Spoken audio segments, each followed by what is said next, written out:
नमस्कार दोस्तों, प्रकाश धारा पर आप सभी का हृदय से अभिनंदन है। क्या आप जानते हैं कि आपके भीतर एक ऐसी दिव्य शक्ति विद्यमान है जो पूरे ब्रह्मांड को प्रकाशित करने की क्षमता रखती है? लेकिन अक्सर हमारी छोटी छोटी अज्ञानता और दैनिक जीवन की गलतियां उस ऊर्जा के मार्ग में बाधा बन जाती है। आज हम उन गुप्त रहस्यों और नियमों की गहराई में उतरेंगे जिन्हें सुधारते ही आपके चारों ओर एक अभेद्य दिव्य ऊर्जा का कवच निर्मित होने लगेगा। समर्पण की शक्ति, प्रार्थना से आरंभ। साधना का अर्थ केवल मंत्रों का उच्चारण नहीं, बल्कि आत्मा का परमात्मा से मिलन है। जब भी आप ध्यान या जप के लिए बैठें, तो सबसे पहले अपने इष्ट देव के चरणों में पूर्ण आत्मसमर्पण करें। उनसे प्रार्थना करें कि हे परमेश्वर, मैं आपकी शरण में हूँ। मुझे साधना की सही विधि का बोध नहीं है। कृपया मेरा मार्गदर्शन करें और इस प्रक्रिया में होने वाली त्रुटियों के लिए मुझे क्षमा करें। ये प्रार्थना आपके अहंकार को गला देती है और ईश्वरीय सहायता के द्वार खोल देती है। ऊर्जा का संचय, आसन का विज्ञान। आध्यात्मिक जगत में आसन का महत्व केवल बैठने की सुविधा तक सीमित नहीं है। हमारा शरीर एक विद्युत यंत्र की तरह कार्य करता है। जब हम सीधे भूमि पर बैठकर साधना करते हैं, तो उत्पन्न होने वाली उच्च स्तरीय ऊर्जा पृथ्वी के गुरुत्वाकर्षण द्वारा अवशोषित कर ली जाती है, जिससे हमारा ऊर्जा बैंक खाली रह जाता है। एक कुचालक जैसे ऊनी या रेशमी आसन एक सेतु का कार्य करता है, जो आपकी साधना की कमाई को आपके भीतर ही सुरक्षित रखता है। आपका आसन आपकी अपनी ऊर्जा से चार्ज होता है, इसलिए इसे किसी और के साथ साझा ना करें। स्थिरता का महत्व, साधना के पश्चात का मौन। अक्सर साधक जप समाप्त करते ही तुरंत उठकर सांसारिक चर्चाओं या कार्यों में लग जाते हैं। ये साधना की सबसे बड़ी क्षमता है। जबकि तुरंत बाद कम से कम 10 से 15 मिनट तक पूर्ण मौन और स्थिरता में बैठें। इस समय आपके सूक्ष्म शरीर के चक्र उस दिव्य ऊर्जा को ग्रहण कर रहे होते हैं। यदि आप तुरंत उठ जाते हैं या शौचालय चले जाते हैं, तो वो अपरिपक्व ऊर्जा शरीर से बाहर निकल जाती है और आप उस दिव्य कवच के निर्माण से वंचित रह जाते हैं।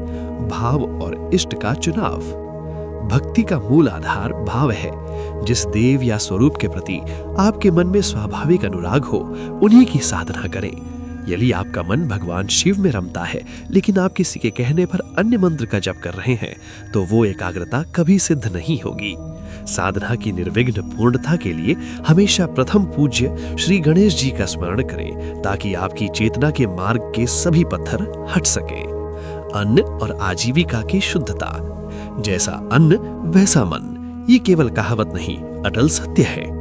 तामसिक आहार जैसे मांस, मदिरा और अत्यधिक उत्तेजक पदार्थ आपकी मेधा शक्ति को कुंद कर देते हैं। इसके साथ ही ये भी अत्यंत आवश्यक है कि आपका अन्न ईमानदारी की कमाई से आया हो।